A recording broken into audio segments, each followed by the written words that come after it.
Continuamos con esta materia de lo que es excelencia ministerial. Vamos entonces a buscar la unidad del cuerpo de Cristo. Es el llamado que tenemos como ministros, como líderes. En Efesios 4:16, Pablo hace referencia a unas coyunturas que están en el cuerpo. Si analizas bien el pasaje, estas coyunturas que forman parte del cuerpo son los oficios ministeriales anticipadamente nombrados que le dan al cuerpo, que es la iglesia, tres funciones que son unidad, movimiento y sostén. Entonces usted haga el análisis. Una coyuntura. Une el brazo con el puño. ¿Qué le da? Sostén. Lo sostiene uno del otro. Le da movimiento. ¿Correcto? Entonces, el trabajo de nosotros como ministros dentro de unos ministerios es para producir unidad, movimiento y sostén. La unidad tiene que ver con la comunión, del griego koinonía. Tener las cosas en común, un mutuo acuerdo, un compañerismo, intimidad, una sociedad, una distribución. Efesios 4:14. Eso es unidad. Movimiento tiene que ver con la vida de actividad y de ejercicio en las funciones del cuerpo, como la instrucción delegada para la implantación de su reino. Ahora, me llama la atención acá la palabra implantación, un término que por acá es muy común, es un término agrícola. ¿Qué es implantar? ¿Será que ahí podemos implantar? Sí, ahí. ¿Aquí podemos implantar? No. ¿Por qué? Implantar es quitar lo que está plantado para plantar algo nuevo. Entonces, donde aquí que no hay nada, no se puede implantar. Aquí solamente se puede plantar. Ahora, plantar en el mundo. Implantar dentro de la iglesia. ¿Sí? Ahora,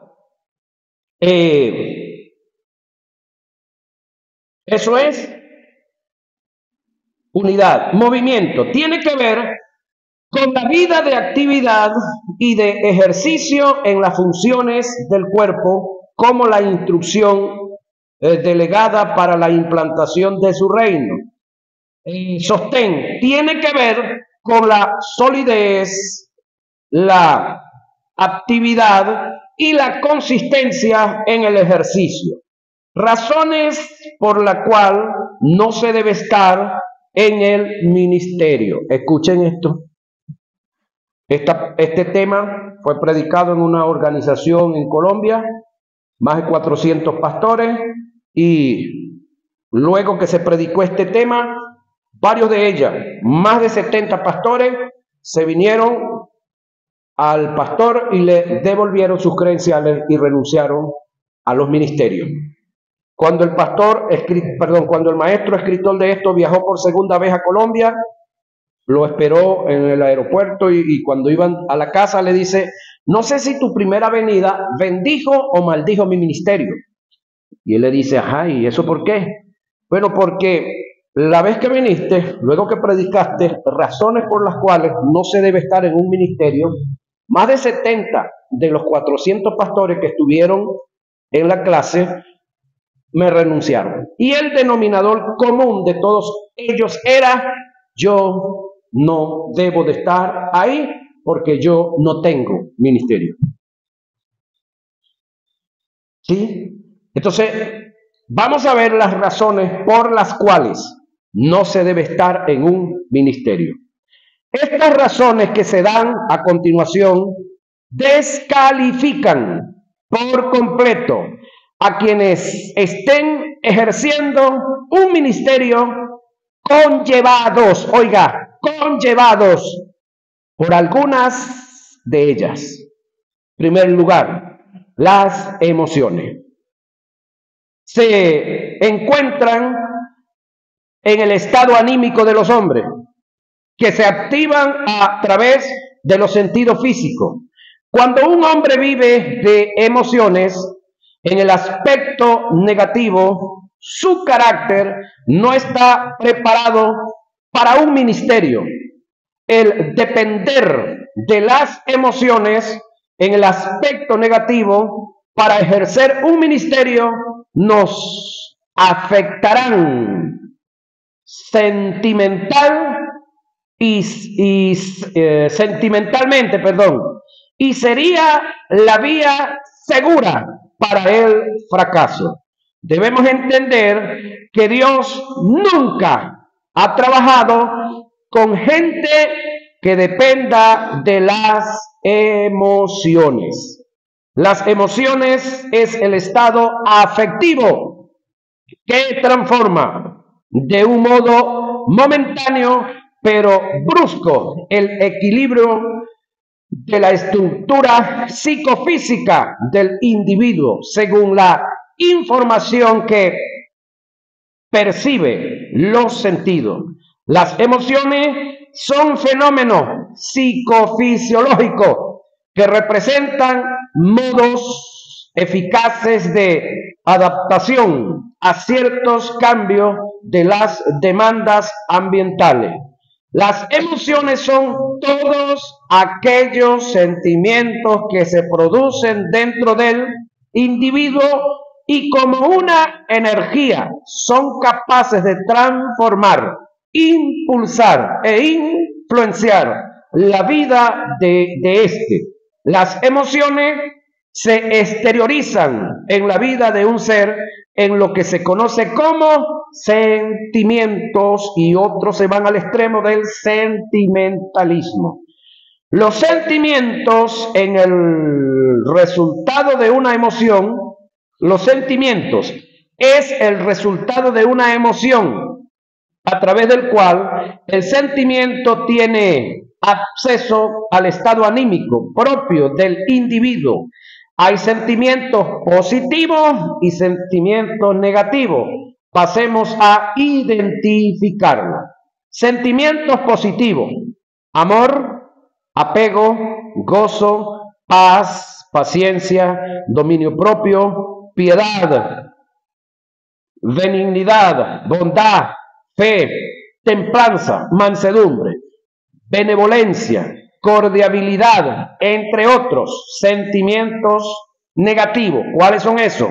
Odio, rabia, celo, ira, rencor, egoísmo, instintos de venganza, envidia, decepción, desánimo, defraude, frustración, depresión, opresión, desconsuelo, desespero, herido, ansiedad, angustia, tristeza, temor, condenación, culpabilidad, entre otros.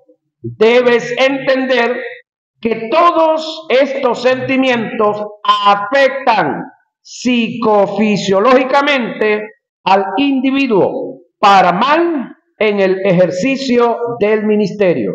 Por esta causa, cuando Dios llama a una persona al ministerio, lo prepara y lo capacita, tratando con el alma donde se encuentran las emociones. Ahora, debemos quedar claros que Dios no llama al ministerio a causa de las emociones. Por tanto, no se debe salir ni ejercer un ministerio dependiendo de las emociones que nos afectan sentimentalmente. En el ministerio llegarán momentos, oiga lo que viene, donde puedes ser afectado psicofisiológicamente, donde te puedes sentir desanimado, oprimido, triste, turbado, herido, desilusionado, decepcionado, angustiado, sin esperanza, momentos donde moralmente te puedes sentir despreciado, traicionado, defraudado, censurado, injuriado, calumniado, difamado, ignorado, condenado, culpable.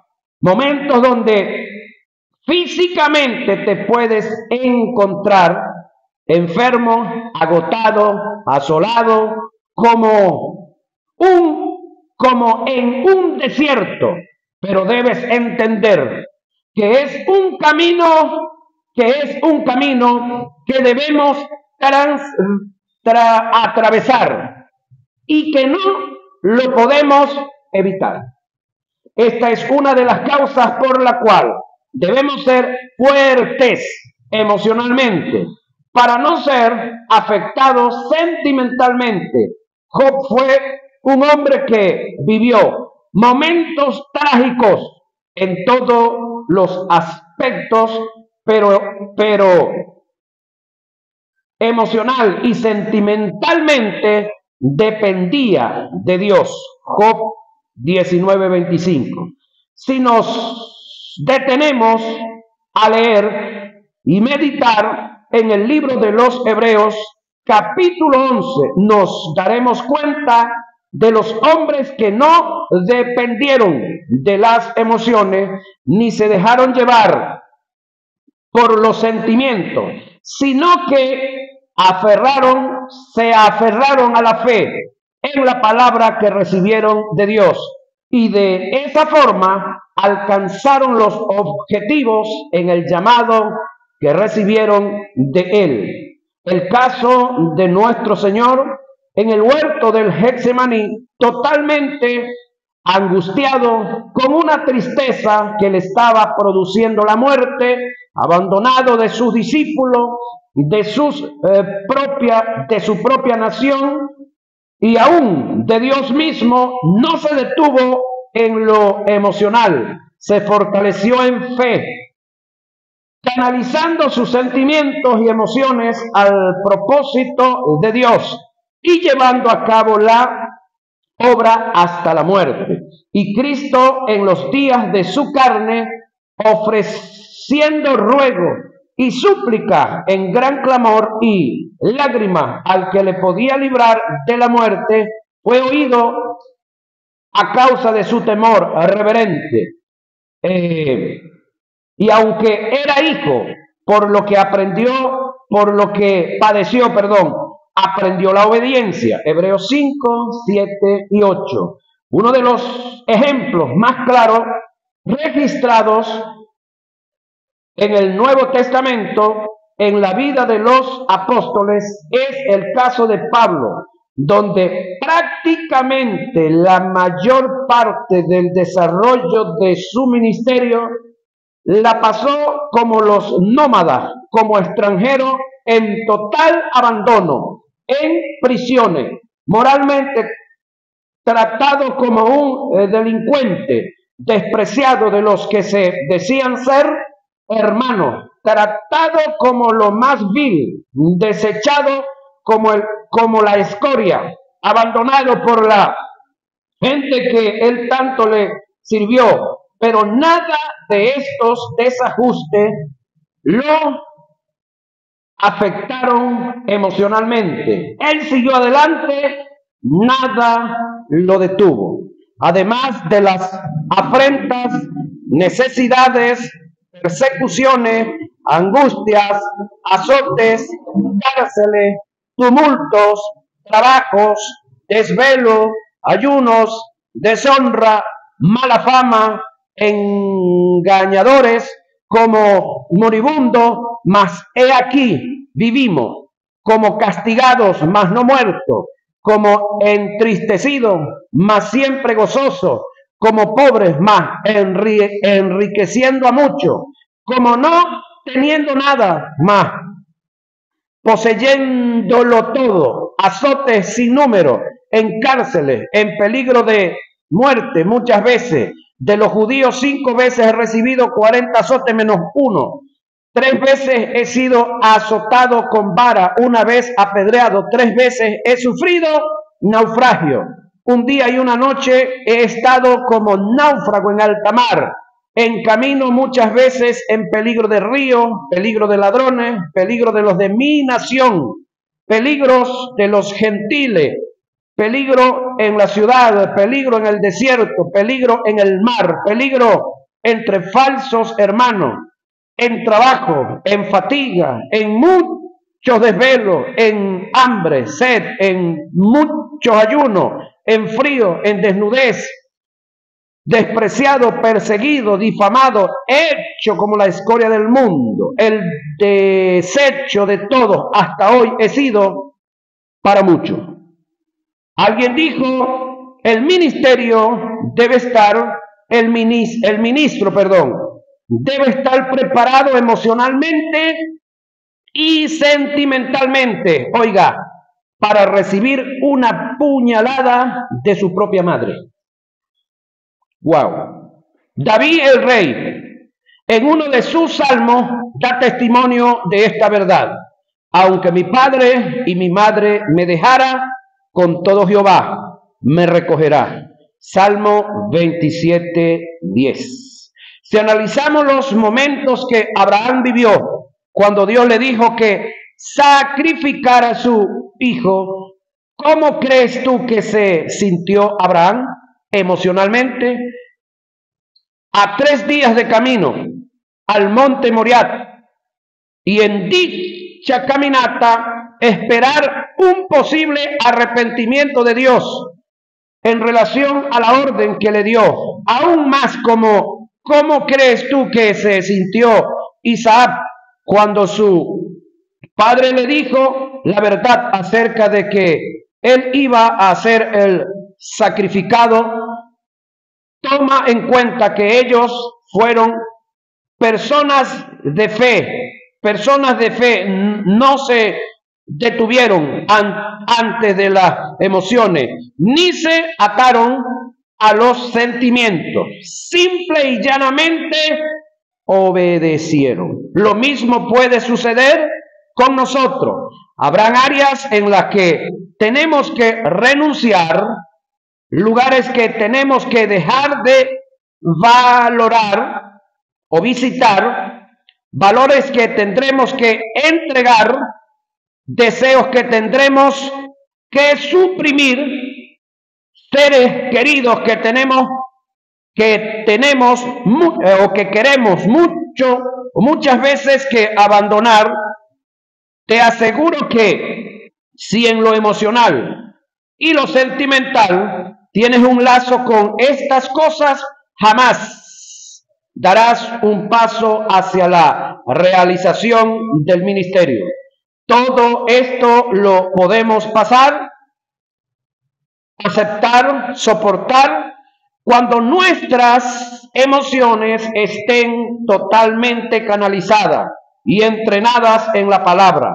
Por esto, un hombre nunca podrá llevar a cabo un ministerio mientras esté atado a las emociones y sea un hombre sentimental en el aspecto negativo. En mi opinión, como ministro y maestro de la palabra, la única forma que deje el ministerio es que Dios me abandone, porque sin Él nada podemos hacer, por supuesto, en cuanto al ministerio. Por eso admiro la vida y la fe de Jesús. Aunque el Padre lo desamparó en la cruz o desde el Getsemaní, no se detuvo. Él pudo decir, consumado es. La separación de Dios para con él no lo afectó, ni emocional ni sentimentalmente. Creyó en Dios hasta el último momento de su vida. Tampoco debemos salir al ministerio por aventuras. Dios no llama a nadie a aventurar en el ministerio. Siempre que Dios llama, lo hace para un propósito anticipado. Dios no es el Dios que está pensando qué va a hacer contigo. Ya Él sabe lo que va a hacer contigo. Él es un Dios de propósito. Entonces no es la aventura lo que me debe llevar a mí a un ministerio. Aventurar es buscar una oportunidad, es salir a emprender algo a ver cómo me va. Es no estar seguro de lo que se hace. Dios no quiere oportunistas. Él quiere gente con objetividad, que sepan quién los llamó, a qué fueron llamados y hacia dónde fueron llamados. Aventurar es tirar golpes al aire, es arrear al barco, es errar al blanco, es caminar a tienta, es no saber a dónde va, a dónde se va, es no tener un punto de llegada, es no tener una misión, no tener una meta, es no tener visión. Alguien dijo, un hombre sin misión, sin visión, es un hombre sin futuro, sin porvenir, es un vago. Dios nos llama a estar en la vagancia, en el ministerio. Él es un Dios de trabajo. Jesús dijo, mi Padre hasta ahora trabaja y yo trabajo. Juan 5:17. Aventura es ser un avenedizo, un extranjero, es vivir en el peregrinaje, es ser un nómada. Aventurar es fingir en lo que no se te en lo que no se te llama. A fungir es ser un invasor, pisar un terreno que no te corresponde. Es alguien que trata de conquistar algo que no le fue constituido. Aventurar es estar desprovisto de los recursos de Dios. Es estar en desdén. Es la quiebra y el fracaso seguro para un individuo, una persona que esté en el ministerio. Por aventura, siendo un oportunista, su fin es el fracaso, porque no depende del que quiere ni del que corre, sino de que Dios tenga misericordia. Romanos 9:16. Tampoco se puede estar en un ministerio por herencia familiar. Se murió el pastor y la pastora, ponemos al yerno, que es el que quedó, porque el hijo, un supuesto negado, está descarriado. Que aquí no va a pasar eso por ningún lado, ¿no?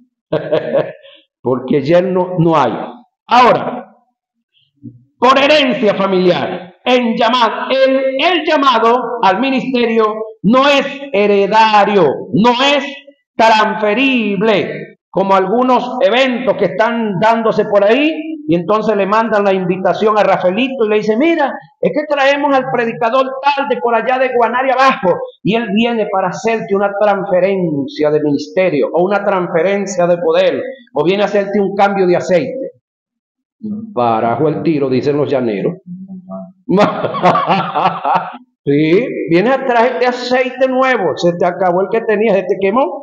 Ahora, no es un cheque al portador. Cuando se usaban cheques, oye, esto está en, ¿cómo es? Donde se guardan las cosas viejas, el museo. Nadie está en la capacidad de traspasar un ministerio. No podemos tomar como ejemplo o modelo el caso de Elías y Eliseo.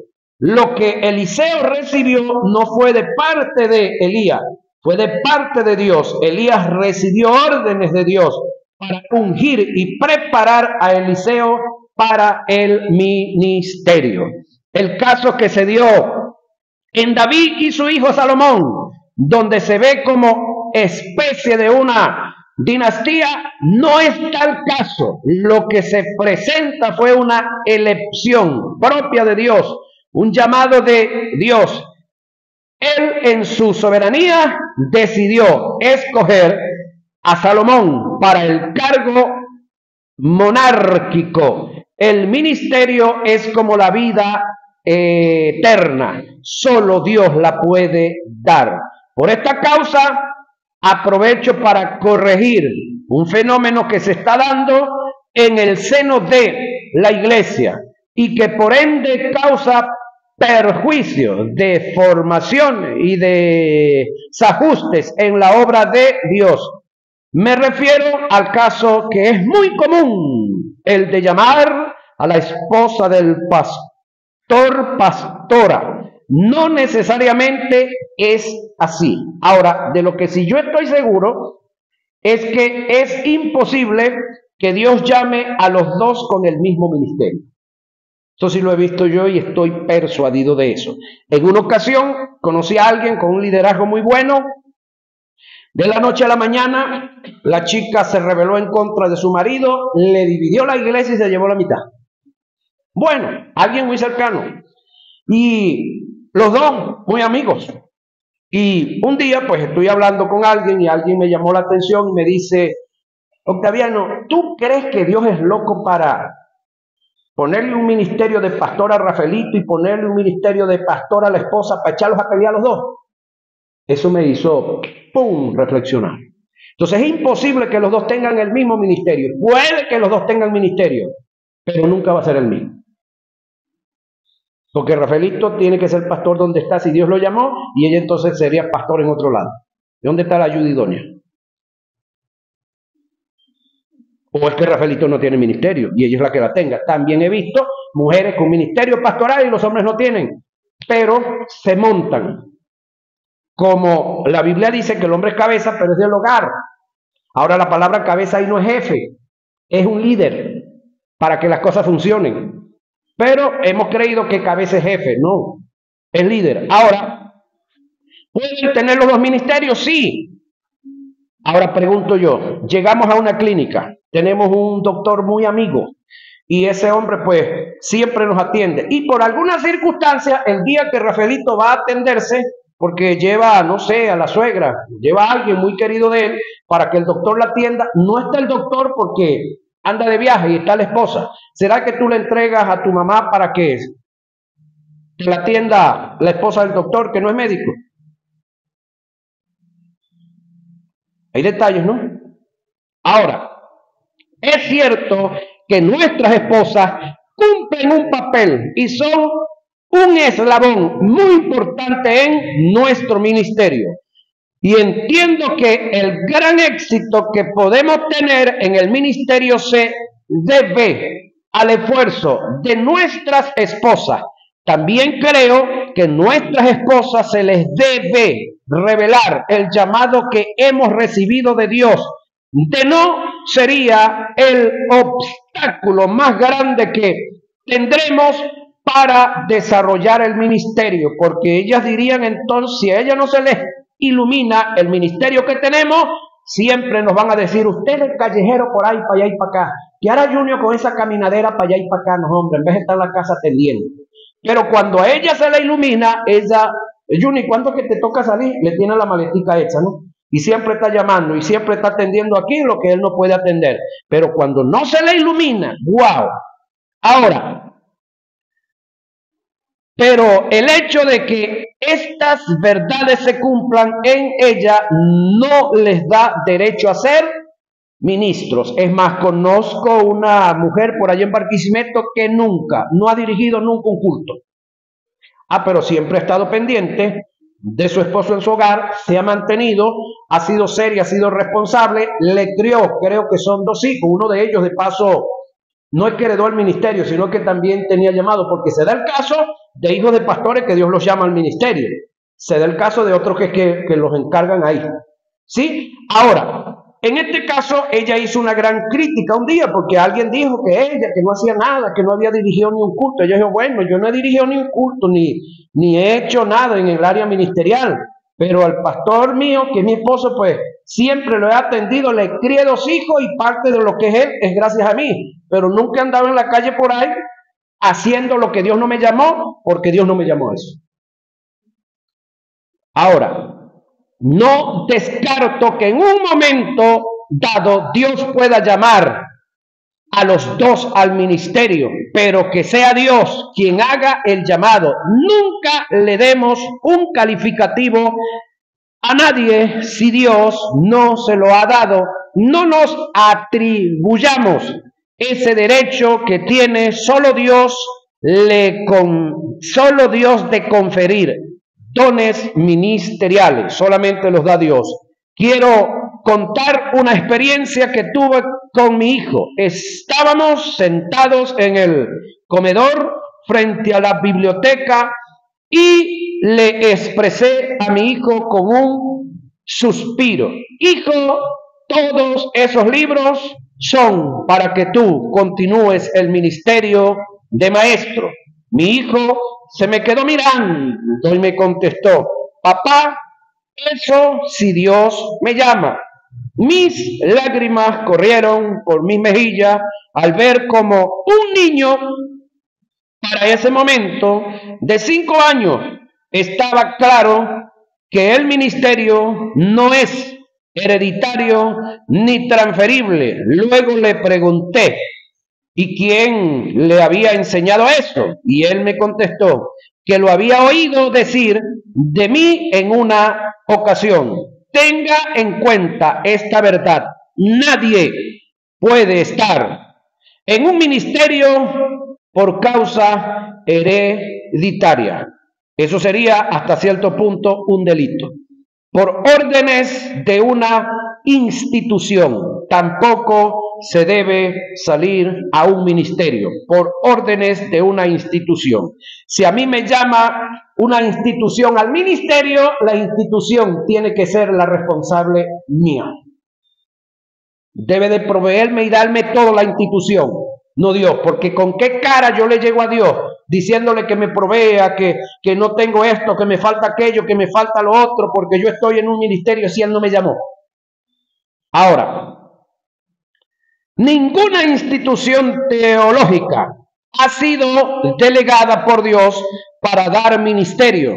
El hecho de que hayas aprobado un número de materias no da pie para decir que somos ministros. No descarto que una institución teológica nos pueda preparar en ciertas áreas para el ministerio, pero no constituye ministros. Conozco de muchas personas que se les ha ido el título a la cabeza y se creen ministros por haber aprobado ciertas materias en una institución teológica. Conozco de personas con muchos títulos, pero sin ministerio. El título es importante, pero de mayor importancia es el llamado al ministerio. Eso es para ejercer un ministerio, por supuesto. Un título, no constituye ministro, con todo y que tenemos algunas instituciones que cuando dan los certificados, entregan el certificado, por decir algo, Rafaelito TSU en teología, mención a apóstol. Ya va. Mención X, eso es delincuencia. Todos los títulos que deben de entregar los institutos teológicos solamente son teológicos. No existen menciones en lo bíblico como tal.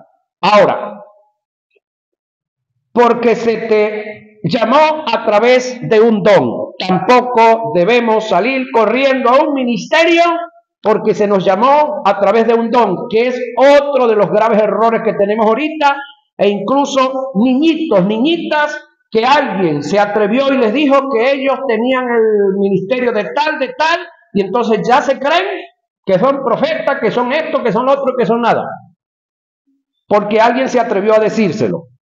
Ahora, Dios nunca, oiga lo que viene, usa un don espiritual en segunda persona para ser llamados al ministerio. Siempre que Dios hace el llamado ministerial, lo hace en forma personal. Por esta causa, si alguien te dice algo a través de un supuesto don ministerial y lo que te dice no corrobora, oiga, secunda o conforma un trato que Dios tiene contigo en lo personal, no le creas. Los dones no dan sorpresa. Es decir, si tú tienes un llamado ministerial, el primero o al primero que Dios le va a decir eso es a ti. Cuando tú te hagas el Willy, cuando tú te hagas el rogar, cuando tú te descuides o por estar cometiendo pecado, te atrases en el causa del llamado, entonces Dios va a usar.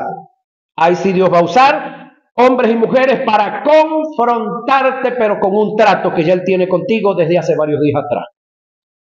Para entender mejor este tópico, voy a presentar 3 principios que son inalterables, verdades absolutas, que se dan en la manifestación de los dones de expresión oral, mayormente en el de la profecía. Confirmación o conformar. Toda manifestación de un don espiritual viene con la finalidad de conformar un trato personal que Dios tiene con un individuo. Los dones no dan sorpresas. Independientemente sea cual sea el trato, siempre se cumple el principio de confirmación o conformación. Hechos 13, 1 y 2.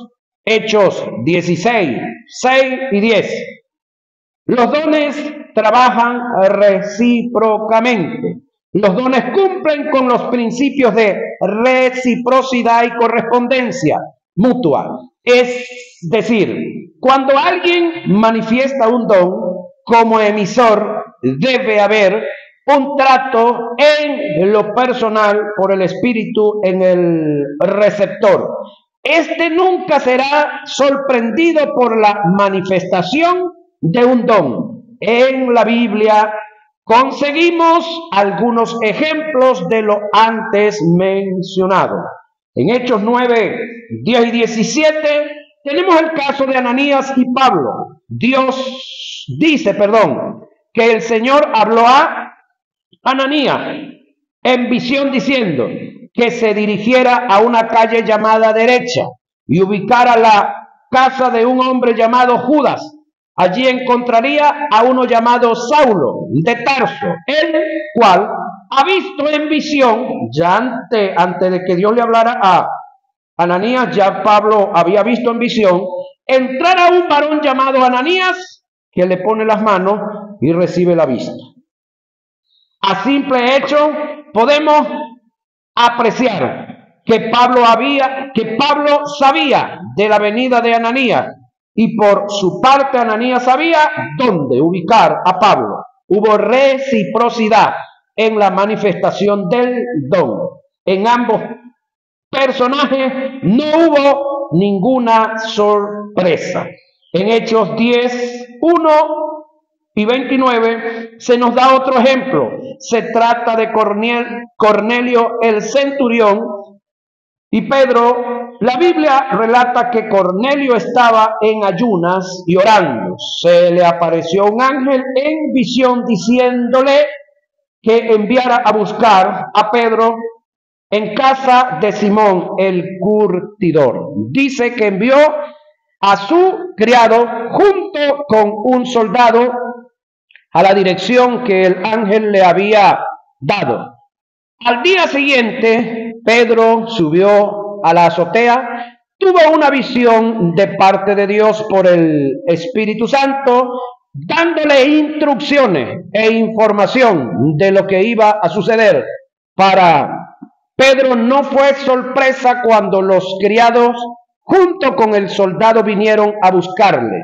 Analizando el pasaje, no hubo ningún tipo de sorpresa, más bien Hubo una correspondencia entre la manifestación del ángel para Cornelio y el Espíritu Santo en el caso de Pedro. Para concluir este punto, si alguien viene a ti manifestando un don por el Espíritu, ofertándote dones ministeriales, pero lo que te dice no corrobora, confirma o cumple con el principio de reciprocidad y correspondencia mutua, tal manifestación debe ser descartada.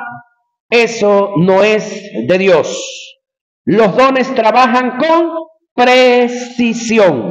Uno de los principios y características que define a los dones es la precisión, no el azar. El Espíritu Santo no necesita adivinar las cosas, Él las conoce perfectamente, es omnisciente, lo cual indica que no hay nada oculto. Él puede revelar lo más oculto y lo más secreto. Para Él no hay enigmas. Segunda de Reyes 6:12.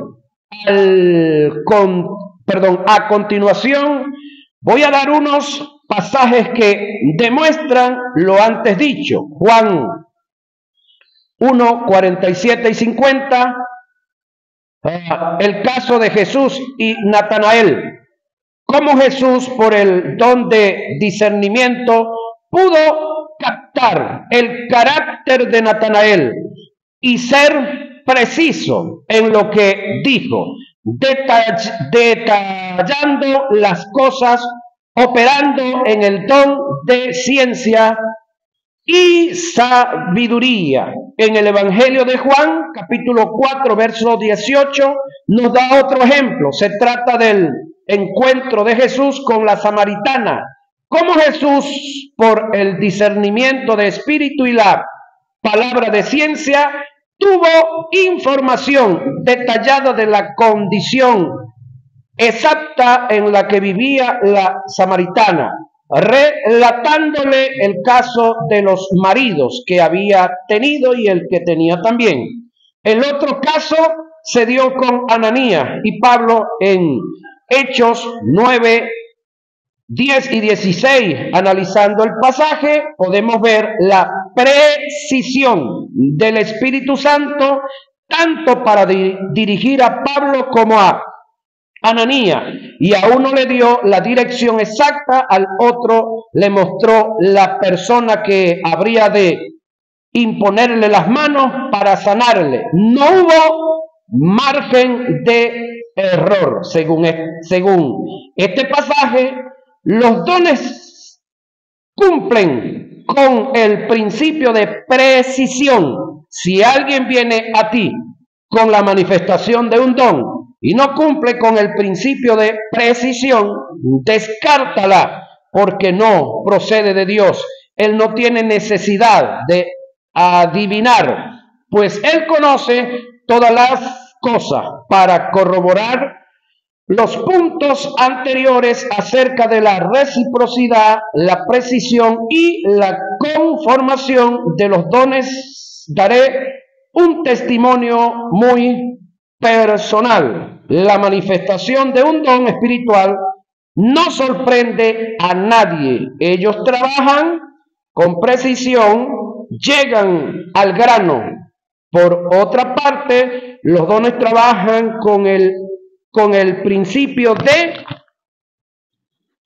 reciprocidad o correspondencia mutua. Cuando alguien viene a ti con la manifestación de un don, ya tú, oiga, tienes conocimiento de tal cosa. Vas a percibir en el Espíritu lo que viene en camino. En Dios no hay sorpresa, y mucho menos para algo tan grande como es el llamado a un ministerio.